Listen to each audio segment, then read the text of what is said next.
Ladies and gentlemen, we are going to start with next session. You are kindly requested to take your seat. So please take your seat. Thank you.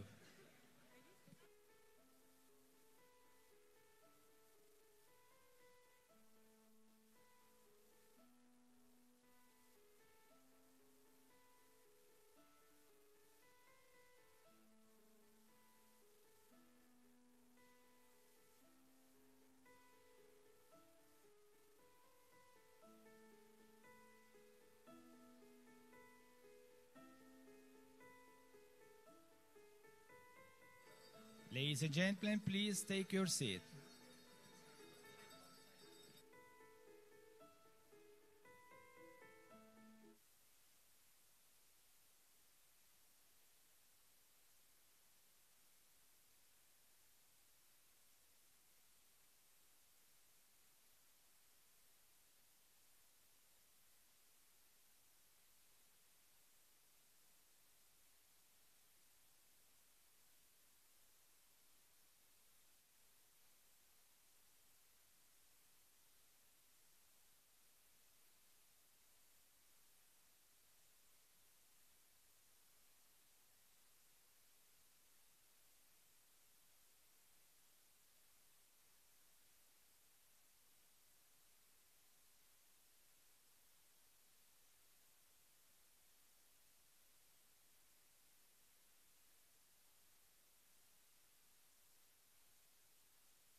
Good morning, everyone. Whoa.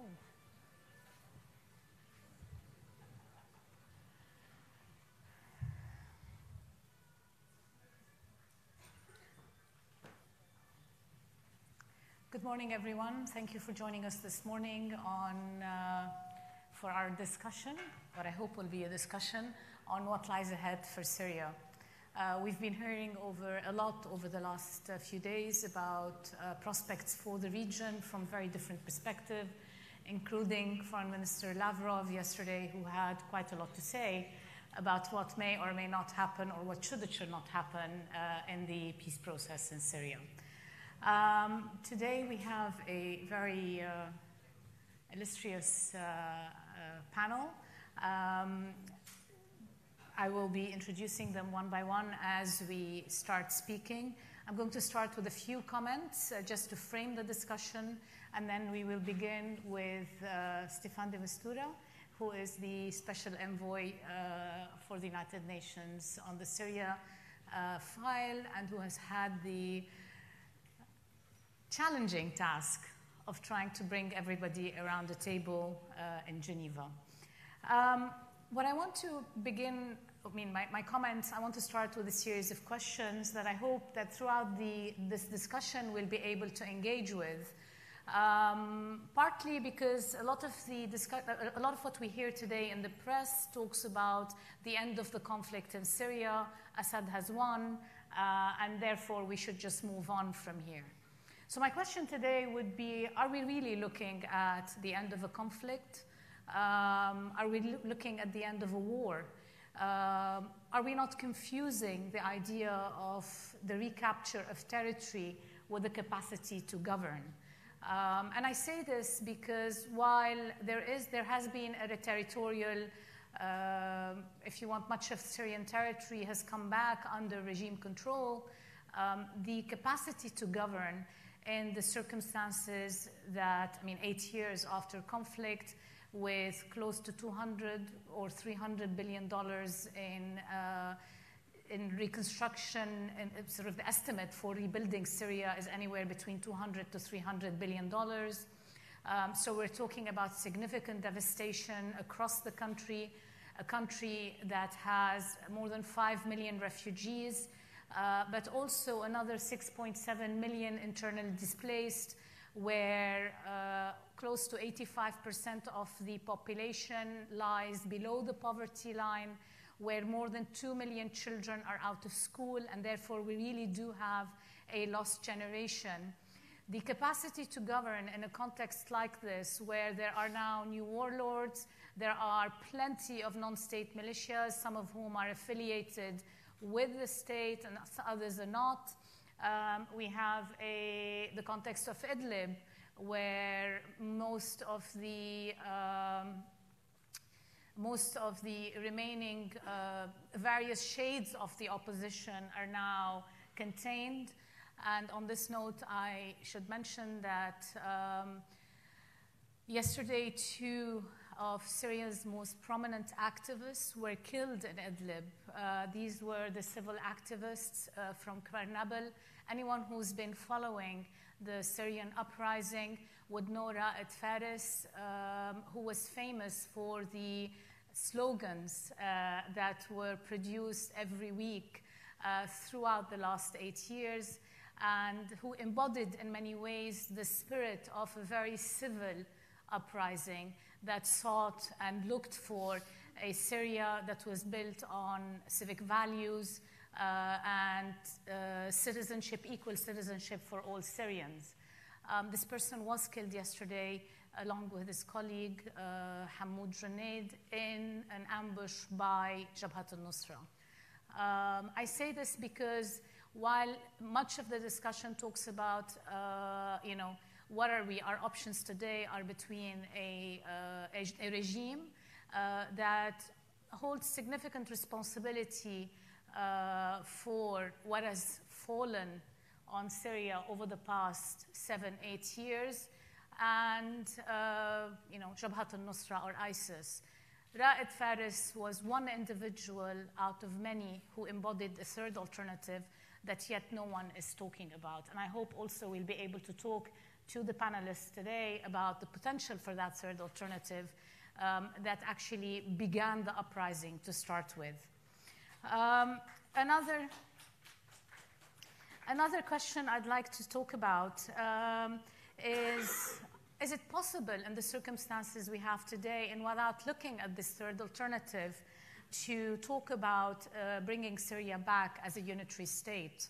And when we talk about bringing Syria back as a unitary state in a context, again, where Turkey has the Euphrates Shield, and I know Mr. Osman will be talking a little bit more about this, where there is significant investment in this area. Afrin still has to be resolved. We have the coalition in eastern parts of Syria. There is news today that as of last week, some forces from an Arab country have been deployed in the eastern parts of Syria. I'm not sure to what extent this can be verified. But there are many fingers in the pie. So is it possible to talk about, in the short or even medium term, about bringing Syria back as a unitary state? Or are we looking at a context where there will be continued fragmentation and there will be continued disintegration? Which brings me to the third set of questions, which is reconstruction. The word on everybody's lips these days. Everyone talks about the possibility, the need for reconstruction, and often now it's being married along with if you help us rebuild, i.e. if the Europeans, mainly and the international community, will help the regime rebuild, we will allow refugees back. The problem is, I think there's quite a bit of divergence of views on what reconstruction effectively means. Everybody has a different approach to reconstruction. While for the Europeans, reconstruction and rebuilding is very much about making Syria safe for refugees to go back, placing a minimum of guarantees there. For other players, it's about bricks and mortars, It's about helping the regime consolidate its control. I mean, there are different ways of looking at this. So effectively, what do we mean when we talk about reconstruction and rebuilding? And what do we mean by refugee return? The idea that refugees today are able to go back to a safe environment, to go back to their homes of origin, I think is questionable at a time when the Syrian regime itself is indicating it has no interest in having refugees come back. And this is very evident in a series of the legal framework that is being put in place, whether it is property and redevelopment laws. For example, law number 10, which probably most of you are familiar with, is the most famous, but there are plenty of others, including Decree 66, among others. But where there are also vetting procedures that are preventing Syrians from going back, where there is a military conscription law, which despite the recent amendments, continues to be a big obstacle for people to go back. And where in areas that have been recently reconciled by the regime, with the help of the Russians, for example, in Daraa, we're seeing the regime come back with a much heavier hand, disappearing some of the civil activists who chose to remain in their homes and not leave or be exiled to Idlib. For them, for many of them, it was another form of exile.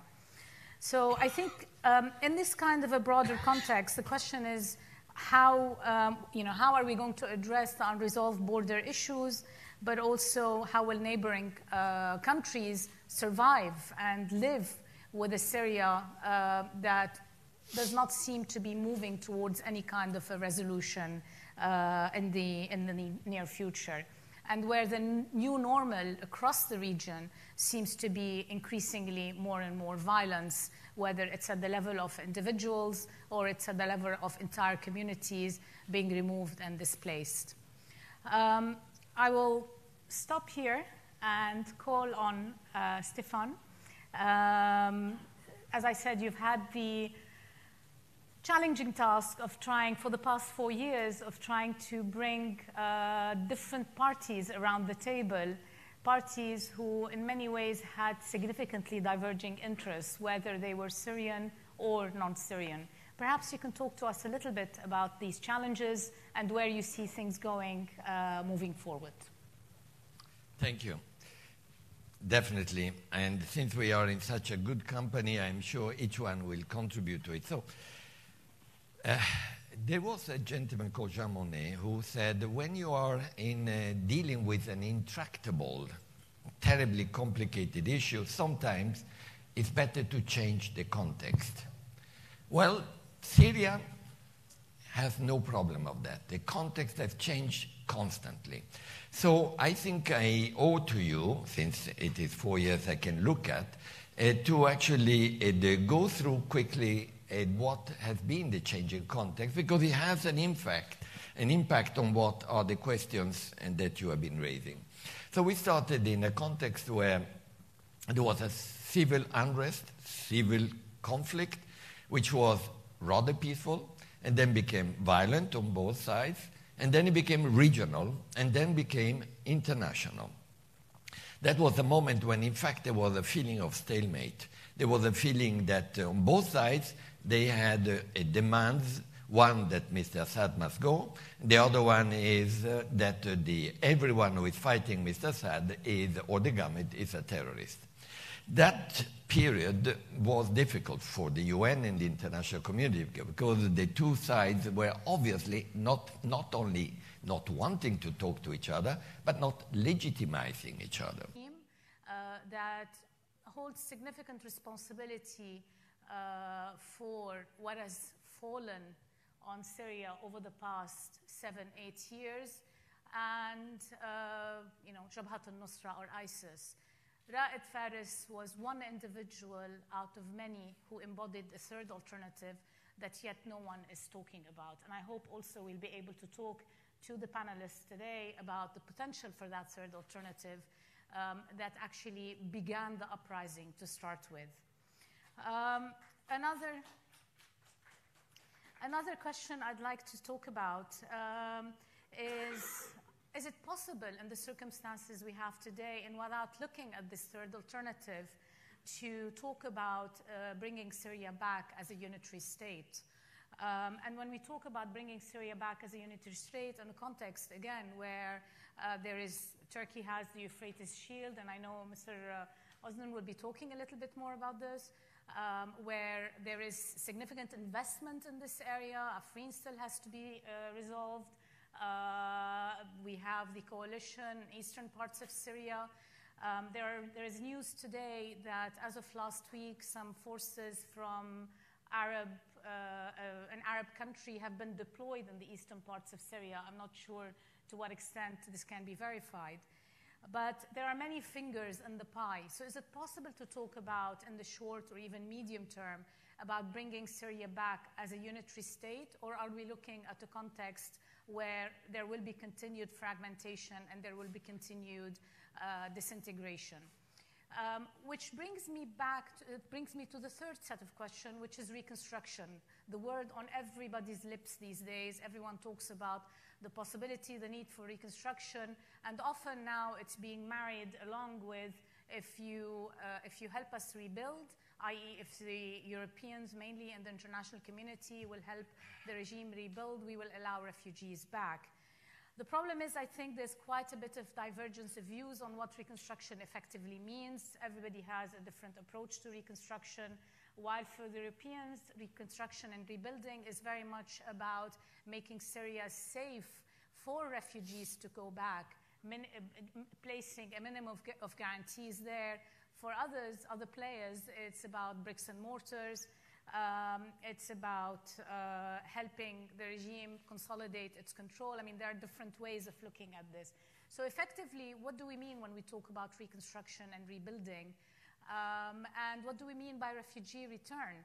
The idea that refugees today are able to go back to a safe environment, to go back to their homes of origin, I think is questionable at a time when the Syrian regime itself is indicating it has no interest in having refugees come back. And this is very evident in a series of the legal framework that is being put in place, whether it is property and redevelopment laws. For example, law number 10, which probably most of you are familiar with, is the most famous, but there are plenty of others, including Decree 66, among others. But where there are also vetting procedures that are preventing Syrians from going back, where there's a military conscription law, which despite the recent amendments, continues to be a big obstacle for people to go back. And where in areas that have been recently reconciled by the regime, with the help of the Russians, for example, in Daraa, we're seeing the regime come back with a much heavier hand, disappearing some of the civil activists who chose to remain in their homes and not leave or be exiled to Idlib. For many of them, it was another form of exile. So I think in this kind of a broader context, the question is how are we going to address the unresolved border issues, but also how will neighboring countries survive and live with a Syria that does not seem to be moving towards any kind of a resolution in the near future, and where the new normal across the region seems to be increasingly more and more violence, whether it's at the level of individuals or it's at the level of entire communities being removed and displaced. I will stop here and call on Stefan. As I said, you've had the challenging task of trying, for the past 4 years, of trying to bring different parties around the table. في السنوات الأربع الأخيرة أنتم تحلون مسألة صعبة ومعقدة، وهي الحوار بين أطراف النزاع، وكما من سوريا وأيضا من غير سوريا. ما هي التحديات التي تواجهونها؟ شكرا. لدينا نقاش جيد وآمل أننا سنصل إلى نتائج. لدينا مسألة ووضع معقد وغير مفهوم، ولحل هذا الوضع من المطلوب تغيير الوسط المحيط، وهذه المنطقة في سوريا فالوضع المحيط دائما يتغير، وأول عمل المطلوب هو ما هي التغيرات التي تجري. بداية الوضع كان على الشكل التالي: لقد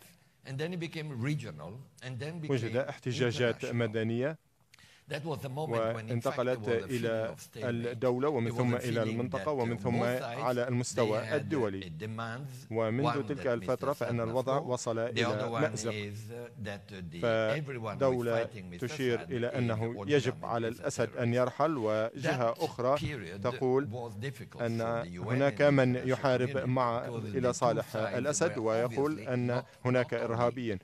فهذا كان قد عقد من عمل المؤسسات الدولية فالأطراف. So that period, what we did was trying, and we are, had been always worried about the worst case scenario for a country like Syria or any country is disappearing from the radar. وفي أسوأ الأحوال country like Syria or any country is disappearing from the radar. Disappearing. Not our problem. Too complicated أي دولة أخرى، فإن هذا الوضع يمكن أن يؤدي إلى انتهاء هذه الدول. And after the Geneva conference, that was the danger. Too complicated. Mission impossible. So there the focus was وهذه التهديدات كانت قد بدت منذ بداية. Use the Aleppo issue, the Aleppo besieged area to Syria. ومن ثم الوضع في حلب كان يتطلب أن نعيد الاهتمام إلى سوريا، ولقد اقتربنا من حل هذه المسألة، والعقد كانت موجودة بأن أطراف النزاع كانت مقتنعة بأنها ستنتصر في هذه المعركة. وفي هذه الحالة من الصعب تنظيم الوساطة، فهم يودون أن ينهوا الأمر نهائيا، وهذا لم يوصلهم إلى أي نتيجة. بداية كان هناك التدخل العسكري الروسي، يمكن النظر إليه بشكل مختلف أو من مختلف الاتجاهات.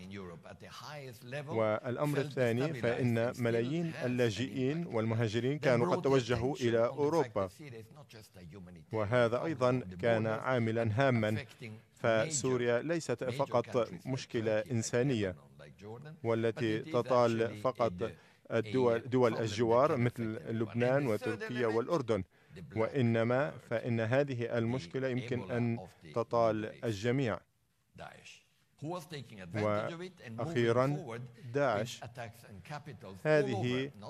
هذا التنظيم الذي استفاد من الوضع لتوسيع تأثيره ونفوذه ليس فقط في المنطقة وإنما في العالم أجمع وفي أوروبا، وهذا أثر على أن روسيا والولايات المتحدة كان من المطلوب أن يتحاوروا ليبتعدوا عن أسوأ الأحوال، وحينها لافروف وكيري وبمساندة الأمم المتحدة كانوا قد نظموا خطة العمل، وجرى تنظيم ممرات إنسانية وغيرها. وحينها كان هناك حدثان اللذان غيرا الوضع، وأنا سأتحدث عن هذا الموضوع بالتفصيل في كتابي الذي لم أبدأ بكتابته بعد، وسأقول ما الذي جرى بعد ذلك. الحكومة وبمساندة روسيا قررت أن تنشط من جهودها تجاه حلب، ومن ثم ظهر فراغ في السلطة، حيث انتهت فترة الحكم لأوباما وجاء إلى السلطة دونالد ترامب. وفي هذه الشروط من فراغ السلطة فتم المبادرة بعملية أستانا بمبادرة من روسيا، وتم الاتفاق على تشكيل مناطق خفض التصعيد. وهذه العملية كانت قد أتت بردة فعلها، ومن ثم وصلنا إلى الوضع في إدلب، وإن جزء كبير من سوريا في النتيجة وصل لتحت سلطة الحكومة، وجزء كبير ليس بالقليل أيضا موجود تحت سيطرة القوات التركية، وجزء أيضا من سوريا حيث توجد الزراعة والمياه والطرق التي تصل مع العراق وإيران، وهذا الجزء يسيطر عليه قوات الدفاع الذاتي، وأيضا جزء بسيط يسيطر عليه مجموعات من داعش. وفي سوريا أيضا هناك قوى حقيقية، وأعني هنا ليس بالعدد وإنما أعني هنا تركيا وروسيا والولايات المتحدة والطيران الإسرائيلي أيضا، ولا يزال داعش أيضا موجود. فمن هنا يظهر السؤال: ما هو الوضع الحالي وكيف يمكن أن نقلبه إلى الجهة الإيجابية؟ أنا أرى بأن هذا ممكنا، لأن ما شرحته لكم لا يمكن أن يستمر إلى الأبد. لا يمكن أن تبقى دولة مجزأة إلى مناطق نفوذ وتأثير، ولا أحد يسمح لنفسه بالحفاظ على هذا الوضع الراهن. فلا يمكن أن نتخيل بأن هذا سوف يقوم أو ينظم بنفسه. الآن المسألة تكمن في أنه كيف يمكن أن نعيد بناء هذا الشيء، وليس فقط في الطريقة الإنسانية وإنما بالوضع الفيزيائي أيضا. فعودة اللاجئين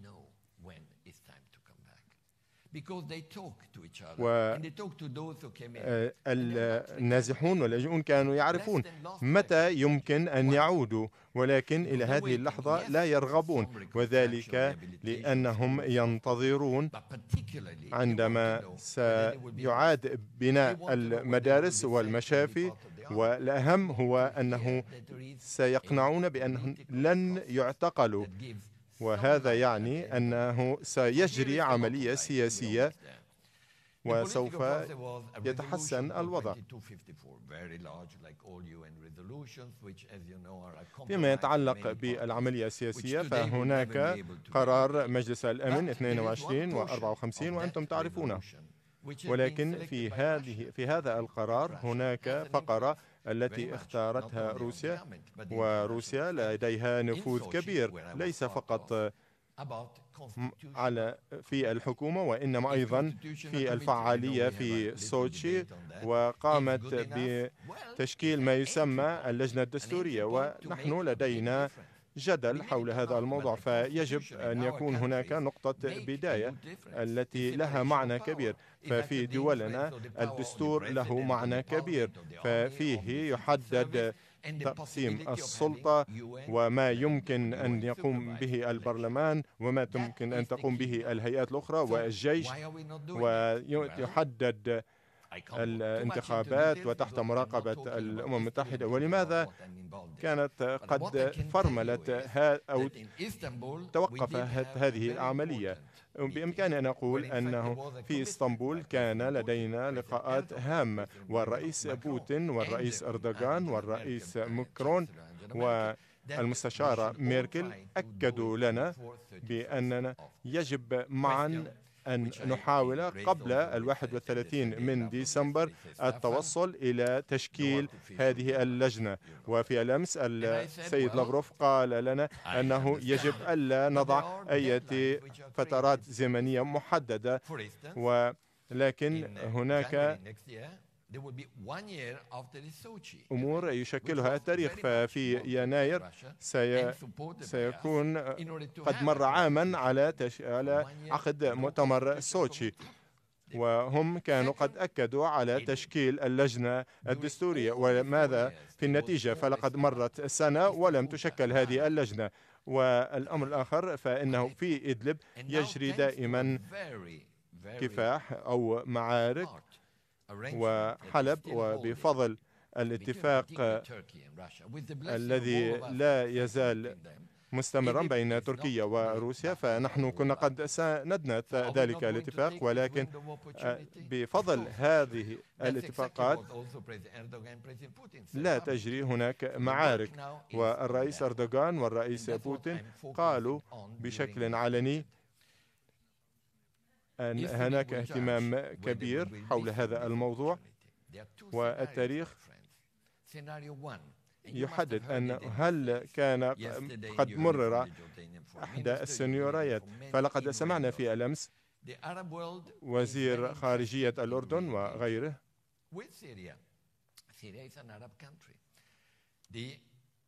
وبما أن سوريا هي دولة عربية، فإن الدول العربية لها مصلحة في أن تستمر عملية إعادة البناء، والدول الغربية أيضا لا تريد أن تتشظى سوريا وينهال إليها هذا التيار من اللاجئين. ولذلك فالجميع يوجه نفس السؤال: الجميع يتحدث عن اللجنة الدستورية، فهذه الخطوة يجب القيام بها ومن ثم الانتقال إلى الانتخابات. فمن الذي يمكن أن يقوم بهذه الخطوة؟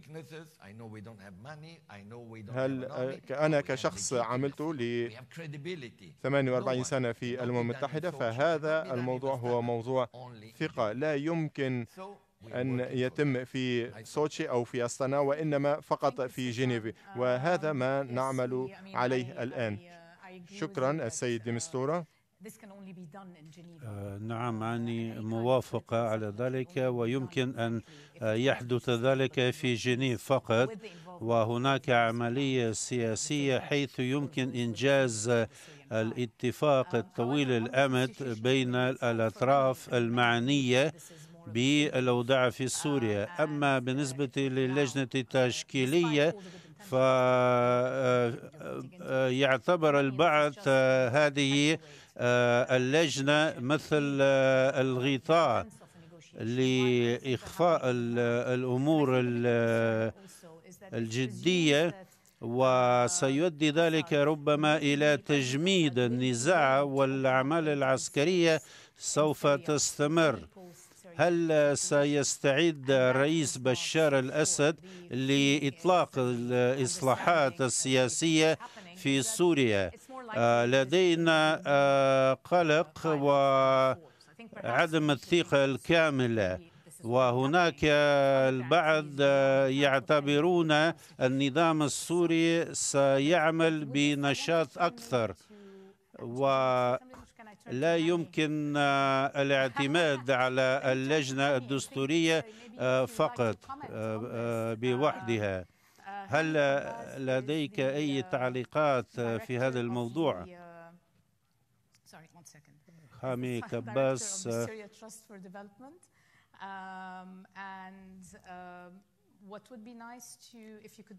مدير الصندوق السوري للتطوير، وأنتم عاملون على إعادة إعمار في سوريا، ويستحسن أن تعلقوا على التطور المحتمل للأوضاع في سوريا. ما هي المصاعب وتعقيدات، وهل يمكن الحديث اليوم عن إعادة الإعمار في سوريا؟ طاب يومكم. قبل أن أبدأ بكلمتي أود أن أقول بأني لست سياسيا ولست دبلوماسيا، وإنما مهندس، ولذلك فسوف ألتزم بالمجال الذي أعمل به. وقبل أن أتحدث عن عملية إعادة البناء فأود أن أقول أن أهم شيء هو السلام. أنا لا أعرف عن موضوع اللجنة الدستورية. First we had the Geneva Communique in 2012, and Geneva Communique was basically also confirming UN Security Council Resolution 2042 and 2043. 2043 was issued or agreed on in April 2012 to have a monitoring sort of mission from the UN to implement Kofi Annan, may he rest in peace, peace plan. So we already had a number of peace plans and ideas and everything. And then we had Asitana after 2254, which basically stated that the Syrian political process will be Syrian-led. Asitana was not Syrian-led. And then we had Sochi, which is again was not Syrian-led. Asitana produced 4 de-escalation zones. Exactly, 4 de-escalation zones, and we all know how the first 3 ended.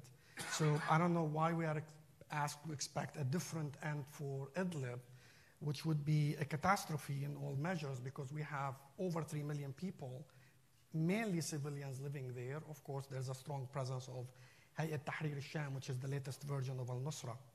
And then we had Sochi, which produced or will produce, hopefully, the Constitutional Committee.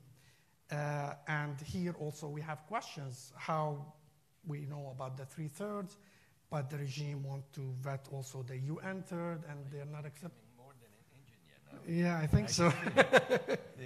I have to. Stick to your field, no, because you're getting into a dangerous field here. I know. Okay. But I'm already in a dangerous field. No. Talk about it. Yeah. So this is the field where we are. So credible political process is important, but also we need justice. And as Carla Del Ponte said, without justice, there is no peace. And if we don't have peace, we can't talk about reconstruction. And these two will produce legitimacy, because if you talk about reconstruction, you need a legitimate government to work with. And legitimacy also needs to be supported, or we need to have transparency and accountability. And those are missing. All these factors are missing today in Syria.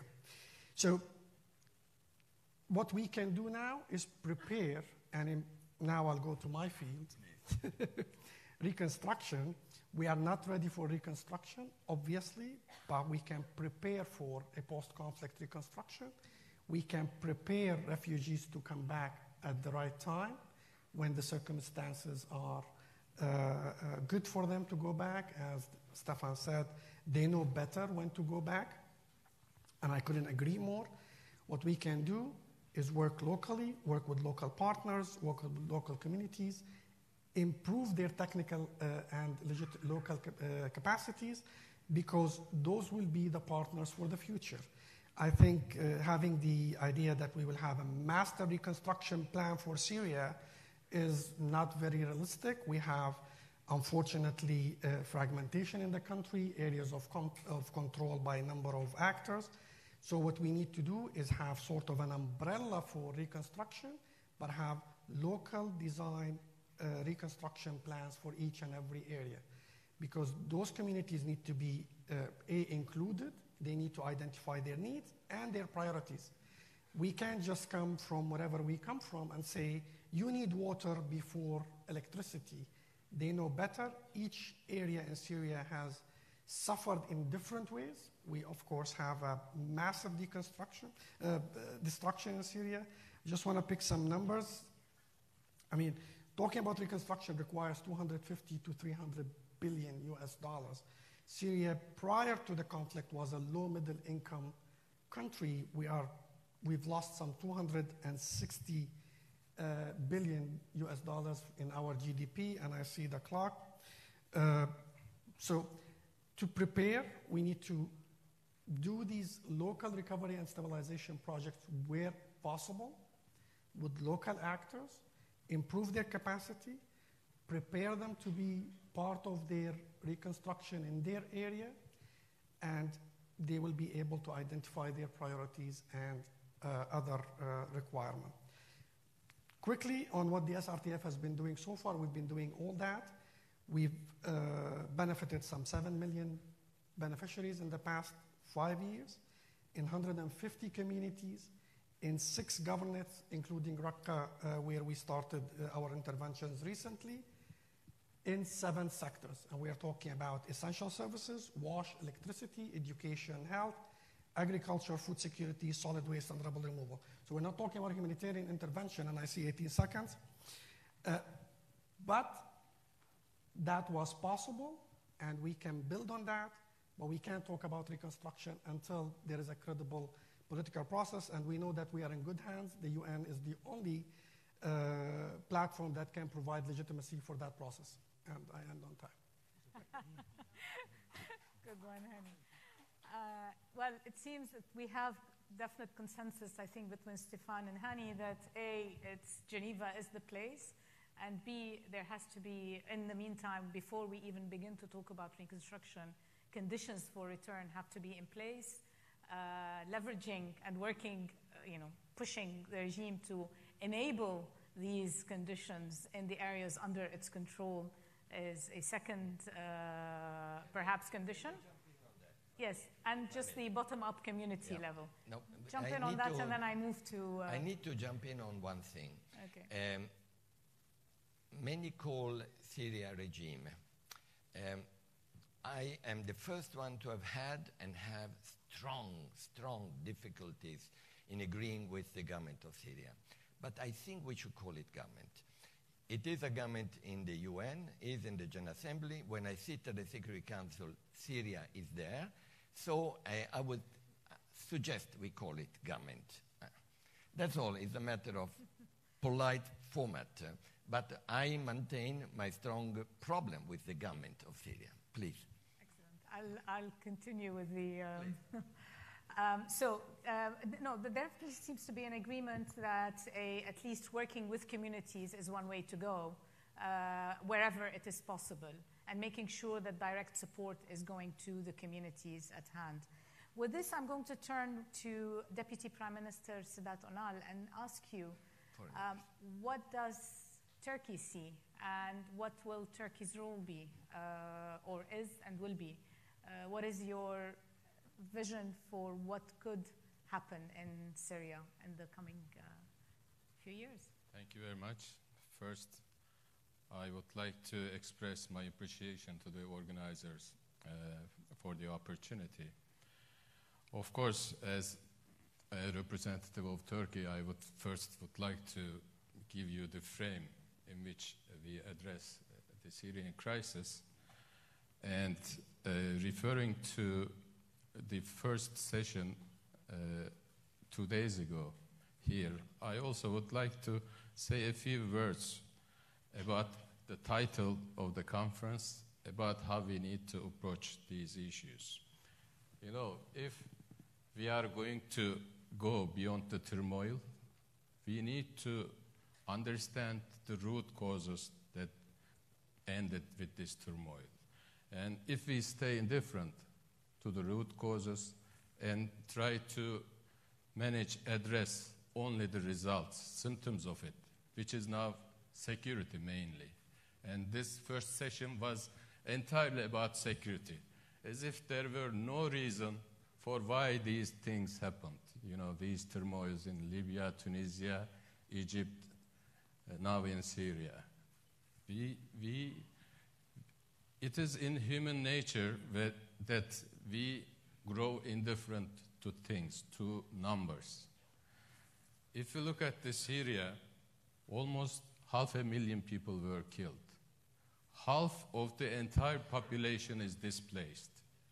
You know, this is something unique, maybe since the Second World War.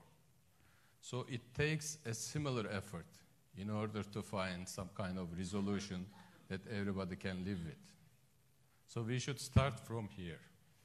As to the position of Turkey, from the very beginning, we support the legitimate aspirations of the people for evolutionary change.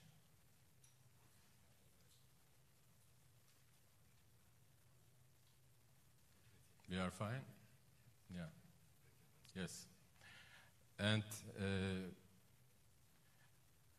you would remember that in the very beginning, we had Friends of Syria format, which in some point in time mounted to, I think, about 100 countries or so. Turkey was one of them. Turkey remains a friend of Syria.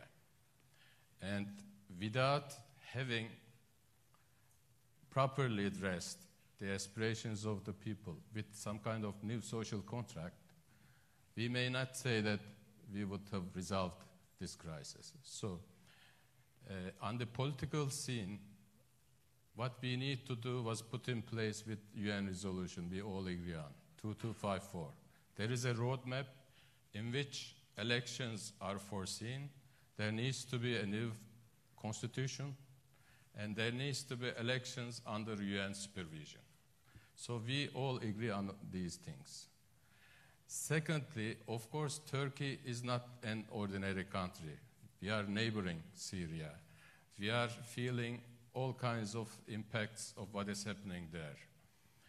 First, it was in terms of humanitarian situation. Now we have about 3.6 million Syrian refugees inside Turkey. In terms of numbers, Turkey ranks #1 in the world in accommodating the refugees. Another figure. Until now, in 7-8 years, the children, Syrian children born in Turkey, is about 375,000. This community is 3.6, is almost equal to 4-5 cities, sizable cities. So this is what we are living with. Another dimension is combating terrorism, the security, how it impacts our national security. Here, we are also involved. You know, after the emergence of Daesh, we put our own people in harm's way, our own soldier. More than 100 Turkish soldiers were killed in the effort to clear Daesh from the Euphrates area. And we have eliminated thousands of terrorists. So we are also there with all our capacity. But at the end of the day, things also started to transform. And for some parties, combating terrorism, Daesh, in itself became the final objective. And after a while, it also became a good pretext, reason for everybody to follow their own agendas. One of which is happening on our border. There is the PKK extension, YPG-PYD, with a separatist agenda. On the guise of combating Daesh, they are trying to creating space and control for their end results, trying to create fait accomplis on the land. So this is another issue we are trying to deal with.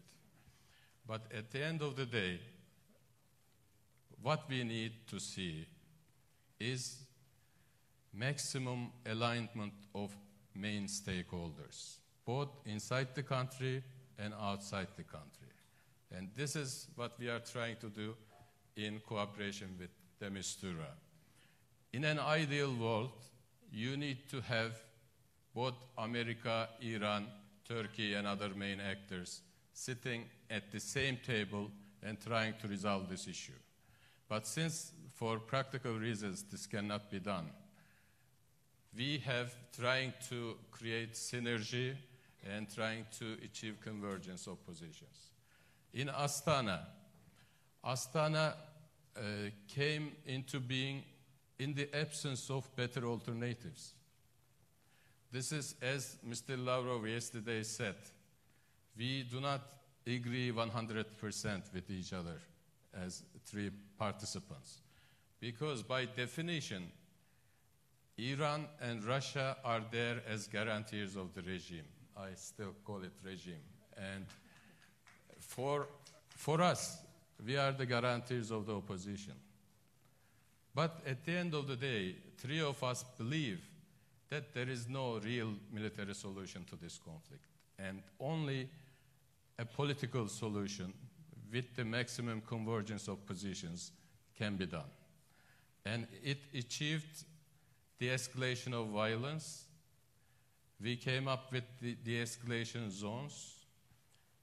It was not always successful. There have been ups and downs, but still it remains critical and key in terms of preserving calm on the ground, especially in Idlib area, but at the same time,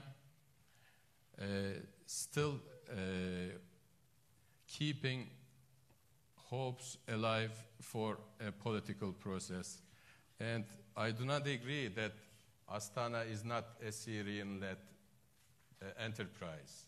In Astana, for the first time, the regime and the opposition were represented, and they sat at the same table. And only after this happened in Astana, it was also possible in Geneva.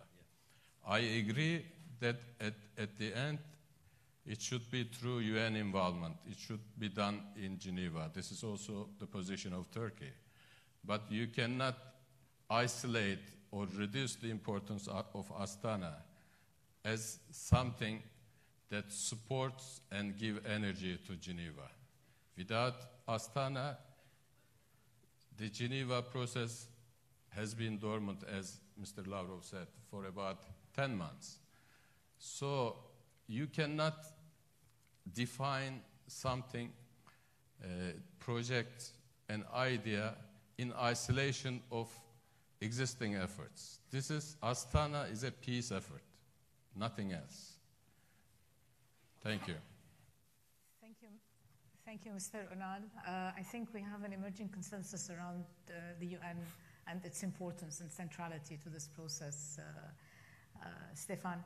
I'm going to turn now to Andrei Kurtunov, who is the Director General of the Russian International Affairs Council, and ask, will Russia be able to, or is it interested in using its influence in Damascus to help support the constitutional process that Stefan is working on as a potential opening to reconnect and reopen a dialogue, a discussion, something that can provide some ray of hope, if you want, that there is something going on.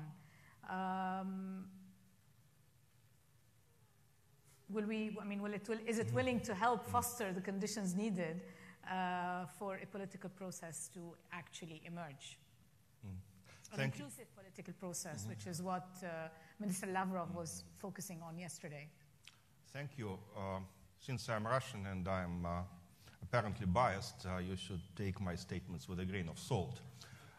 But I do believe that Russia is looking for a political settlement in Syria. And there are a couple of reasons for that. Let me just give you a very brief account of them. Even if we put aside all the moral considerations, people are being killed in Syria every day, which is clearly very deplorable. But if you put all this aside, I think that the situation in Syria is not sustainable for Russia. The first reason is that Russia always claimed, and with good reasons, that it had good relations with everybody in this conflict, that it works with Iran, with Turkey, with Israel, with the United States to some extent, and Russia was able to sit on the two chairs. I think that it was relatively easy when we had Daesh as the main glue linking everybody together. All other problems were pushed to the side. Now, when Daesh is defeated, at least militarily, I think there is no glue. And we experience growing pressures from Israel, from Iran, from other parts in the conflict. And I think to maintain this position of an honest broker is becoming more difficult. Second, the Trump administration. I think it's an important factor of uncertainty for Russia. And in Moscow, they are concerned about what to expect from Mr. Trump. It was easier with Obama and his policies of some kind of reconciliation with Iran.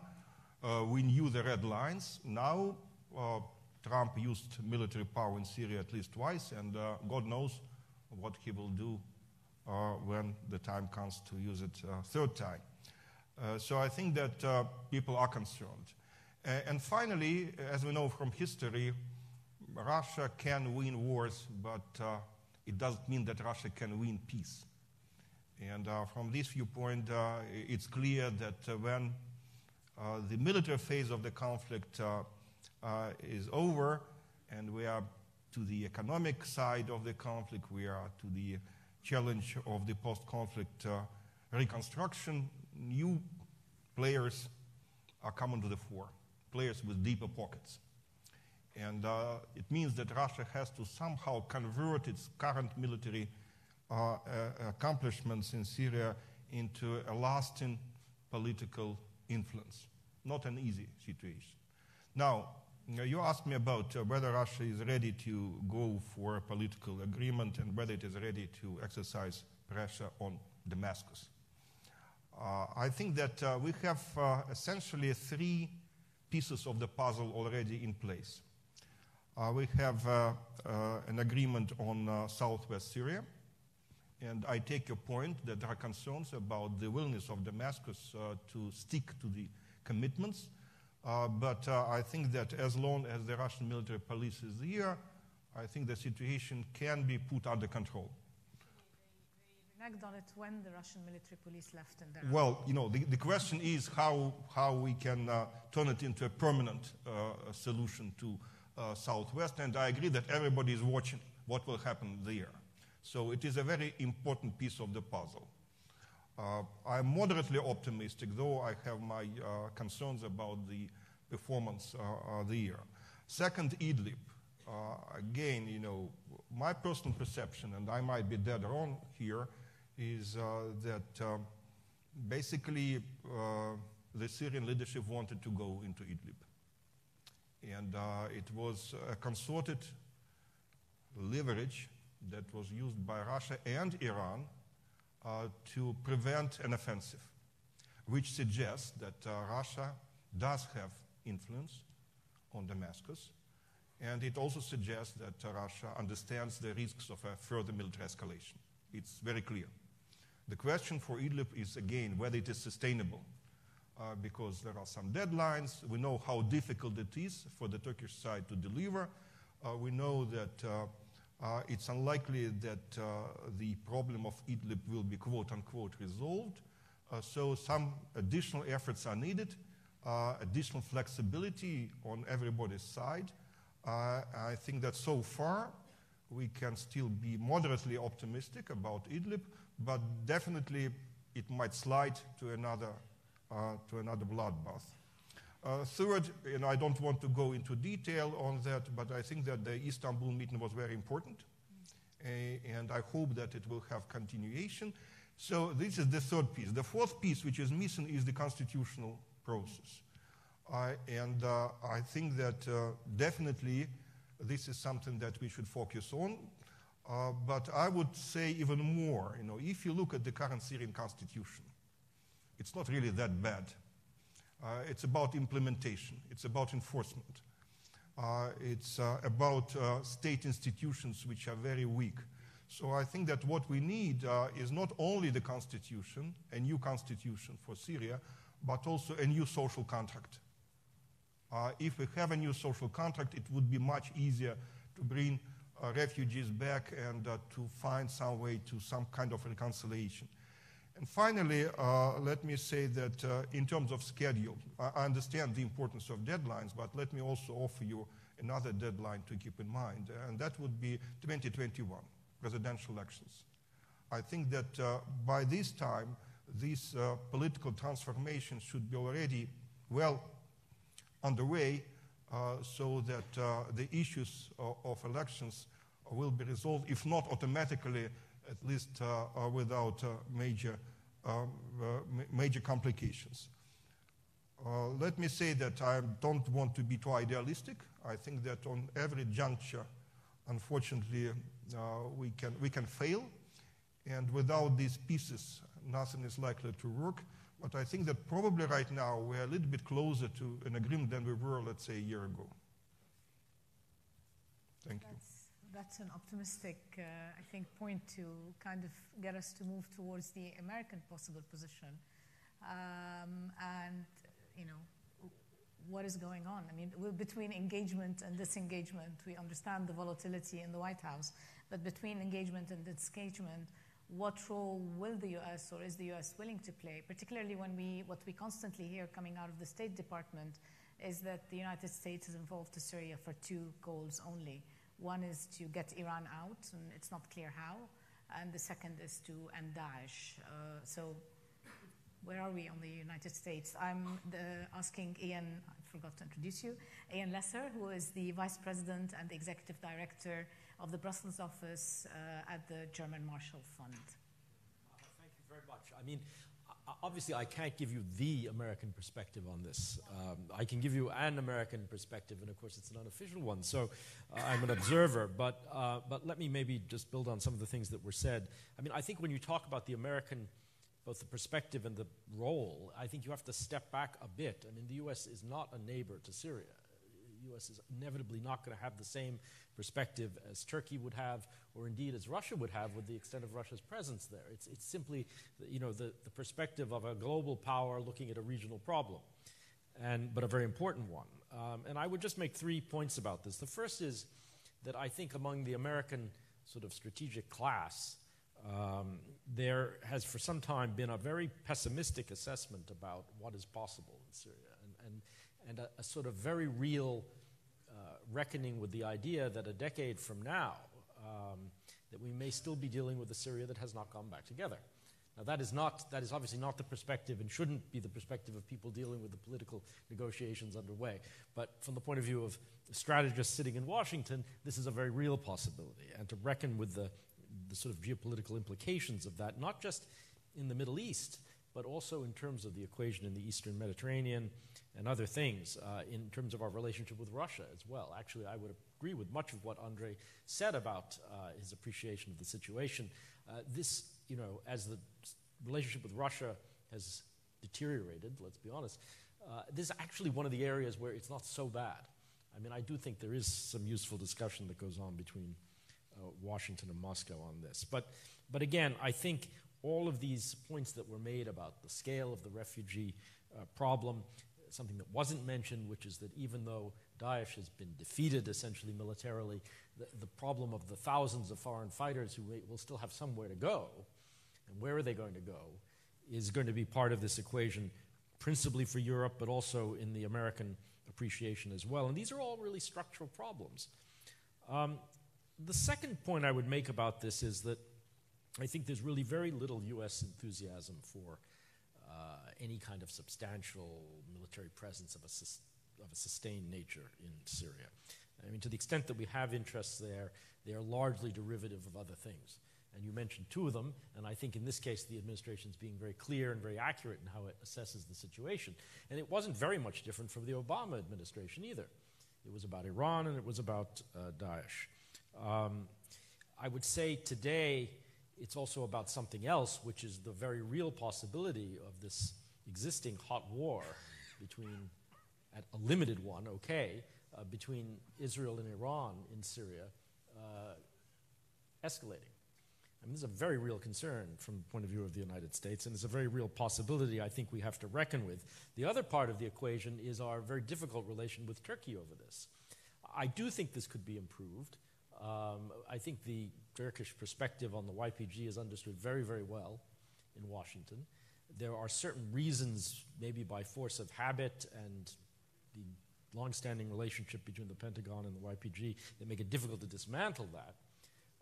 But you know, surely we also need to take into account Turkey's very real concerns about territorial integrity and other things.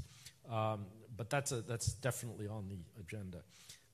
Without coming down on the regime or state side of this thing, let me say regime or state, there is still, and I think will continue to be, and this is my third point, really pronounced distaste for the Assad regime, state, however you want to put it. And when it comes to the question of reconstruction, especially with this new Congress that we have after our midterm elections, I find it very difficult to imagine the United States contributing to reconstruction on the scale that the World Bank has estimated, as many people have mentioned, $250 billion or $300 billion, with no firm idea of how effectively this could be spent. With that regime, state, government in place, I think there will be no enthusiasm for contributing to that. And on that point, I think finally we're not going to be in a very, very different position than the European Union. I just think some very profound change in terms of the regime, the state, has to take place in order for that equation to change. And that, just the final point, I mean, what is really the limit of the international community's ambition in Syria? Is it simply to stabilize an oppressive government and keep it in place, or is it something more ambitious? And that goes back to the point that you made, Deputy Minister, about the root causes of the problem. I think there will be a strong American interest, even in a relatively transactional diplomacy at the moment, in seeing something more profound over the longer term. But let me just end with that. Thank you, Ian. With this, I'm going to turn to Julian. Julian Barnes-Dacey is the director of the MENA program at the ECFR. Julian, given what we've heard, what would the political process look like? And perhaps also, since we don't have anyone who is speaking to Iran's role in Syria, perhaps you can also say a few words about this. Iran is a major actor. It's supporting the Assad regime in very different ways, both militarily and non-militarily. So is there an end game there, and what is it? And where do you see things going? Thank you very much, Maya, and thank you for having me. I'm struck by the degree of optimism that has been sounded out through these halls on the constitutional process in the last couple of days. Undersecretary Hale this morning talked about us being on the cusp of an reinvigorated process that is going to deliver a political solution. The Russian foreign minister yesterday said that, again, no timetables, but we're nearly there. I struggle to see how this semblance of an externally managed political process translates to anything meaningful on the ground today. And I get that we are in a very much the last chance saloon of I think, this political process, what Stefan is trying to do. But the question that hangs over this for me at the moment is, even if one does get a degree of change and sign off through a constitutional process, what will that actually mean? I mean, is there any sense that this will make any difference on the ground? Or is this more about us now wanting to sign off on some kind of political process, whatever it means, as opposed to investing in something that is going to bring tangible outputs on the ground? As I look at the situation on the ground, Assad is stronger than he's ever been, despite, I think, a lot of wishful thinking in the West that, well, he's recontrolled Syria, but militias, economic dependence. Assad has options. The region is re-engaging, economically and politically. Countries like the Saudis, the Emiratis, the Israelis actually see him as a potential partner in pushing back against the Iranians. You have the borders reopening. Militarily, he's consolidated his control over the core bits of the country. I think we're dreaming if we think that the US is going to come in and make any fundamental difference on the political process. I think there's been a lot of talk about, well, the US is back in the game now. It was interesting to me that Secretary Pompeo a few weeks ago gave a speech in D.C. where, as well as giving the formulaic reconstruction political transition lines, he also talked about reconstruction being linked to the withdrawal of Iran.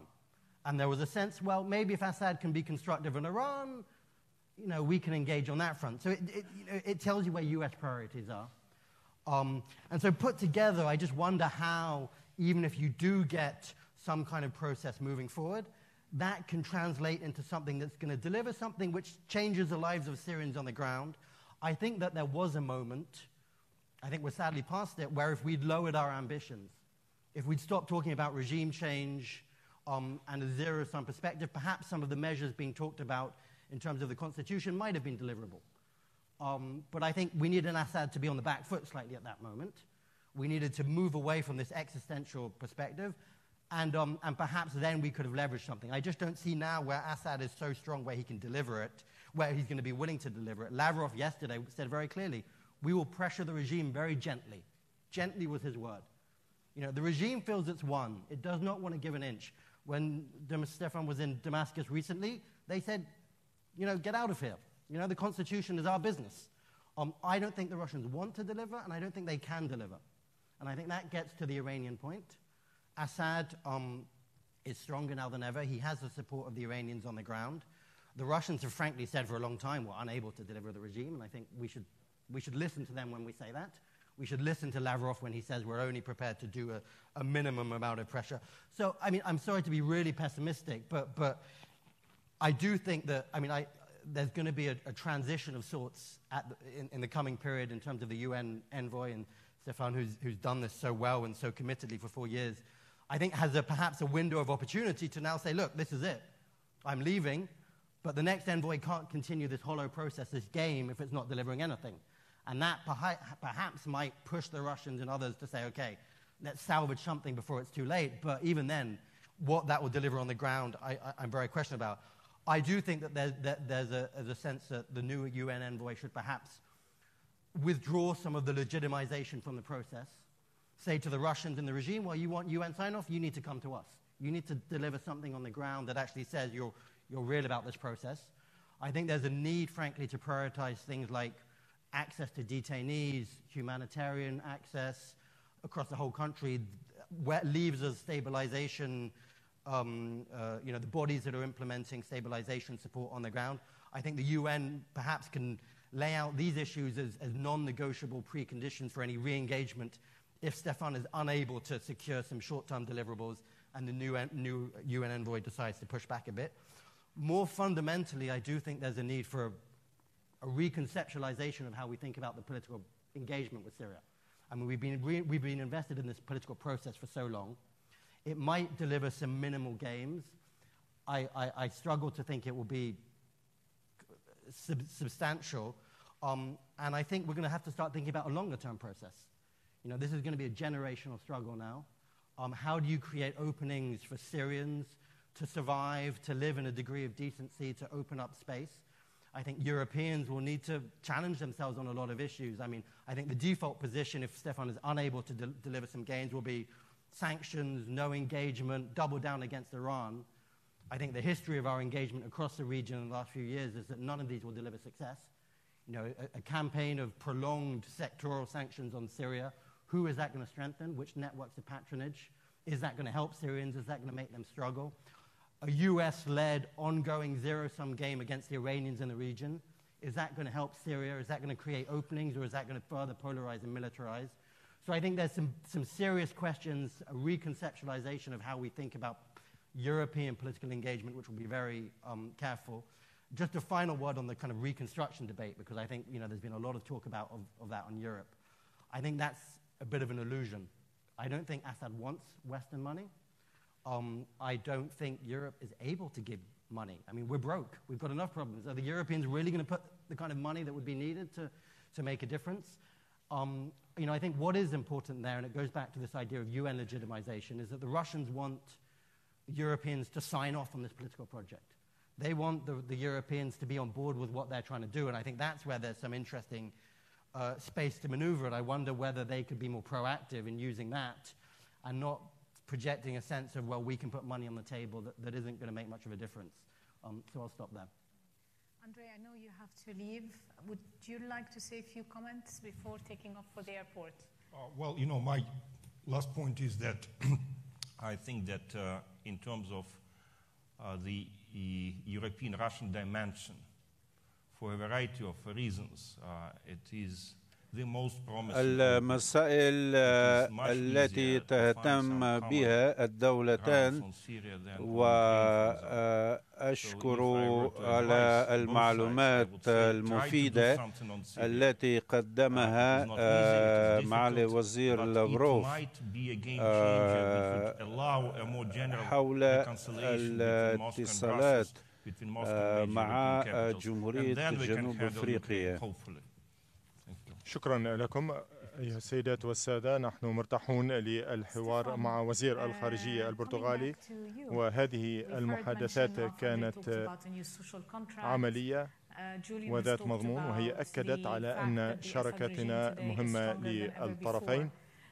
البرتغال هي شريك قديم، والآن هي ذكرى 240 عاما على بناء العلاقات الدبلوماسية بين البلدين، وجرى الاحتفال بعدة فعاليات في روسيا والبرتغال. ونحن أكدنا ورغم الوضع الصعب في العلاقات مع الاتحاد الأوروبي، ولكن علاقاتنا مع البرتغال هي مستمرة في التطور، وأساسها هو الاتفاقية المبنية في عام 1994 على الصداقة والشراكة. ومع الأخذ بعين الاعتبار الحوار الذي جرى في يونيو من هذه السنة بين رئيسينا، فإننا لنا مصلحة في تطوير العلاقات في كافة الاتجاهات وبين البرلمانات، وأكدنا على نمو التبادل التجاري، ولقد نما التبادل التجاري ووصل أكثر من 1.5 مليار دولار. أيضا الجلسة للجنة الحكومية المشتركة سوف تسمح بإيجاد طرق جديدة لتطوير التعاون الاستثماري والتجاري. ولدينا أيضا اتفاقية بين الحكومتين للتعاون في المجال التقني، وسوف أيضا تسمح بإيجاد إمكانيات جديدة لتطوير التواصل. وكذلك اتفقنا على أن نعمل أن يكون التواصل بشكل مستمر بين الشركات التي تعمل في مجال التقنيات العالية، وإجراء منتدى أعمال حول الابتكارات الجديدة. وسوف يعقد منتدى في لشبونة، وأيضا هناك اتفاقية بين الحكومتين حول الضمانات الاجتماعية، وبما فيها التقاعد، وهذا أيضا سيكون له دور هام مع الأخذ بعين الاعتبار اهتمام البرتغال باللغة الروسية، وأيضا اهتمام الروس بزيارة هذه الدولة. ففي العام الماضي وصل عدد السياح إلى أكثر من 140 ألف سائح من روسيا، وآمل على أن هذا العدد سوف يزداد. وأيضا أولينا اهتمام في مساندة التعاون الإنساني والثقافي، بما فيها التبادل في مجال المتاحف والاستعراضات ومعرض ثروات الإمبراطورية البرتغالية التي جرى عرضها في موسكو. وفي الأشهر الحالية فإن أيام الثقافة الروسية كان لها اهتماما كبيرا لدى البرتغاليين، ولدينا أيضا تواصل مستمر في مجال العلاقات الخارجية. واليوم وقعنا على مذكرة مشاورات مشتركة التي سوف تعطي شكلا منتظما لمشاوراتنا بين وزارتي الخارجية. واتفقنا أيضا على الاستمرار في التعاون في المنظمات الدولية بما فيها الأمم المتحدة ومنظمة الأمن والتعاون في أوروبا ومجلس أوروبا، وتبادلنا الآراء حول القضايا الحالية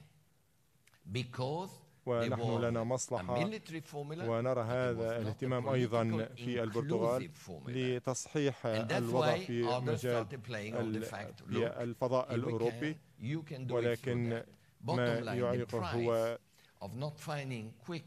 اقتراب قوة الناتو من حدودنا،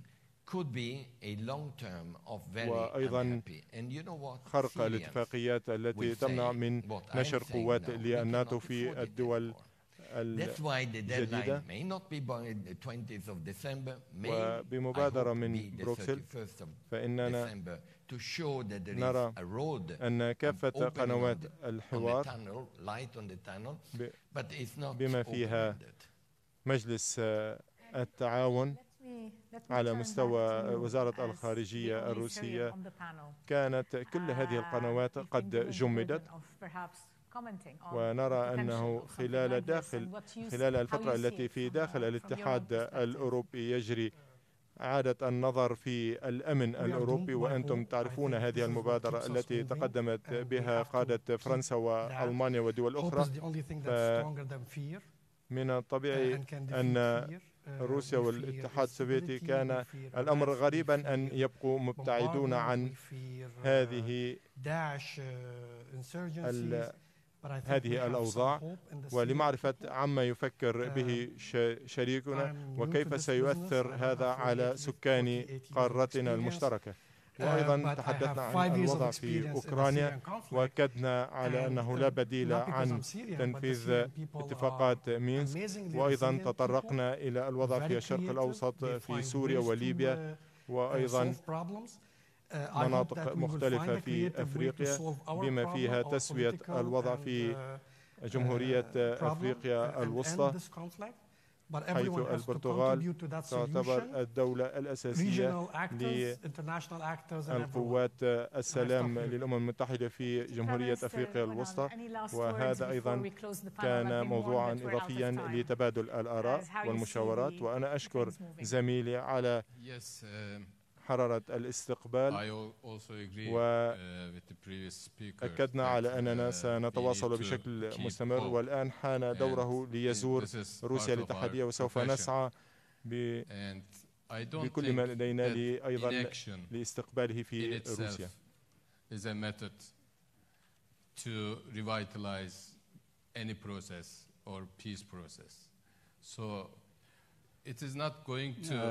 لدي سؤال.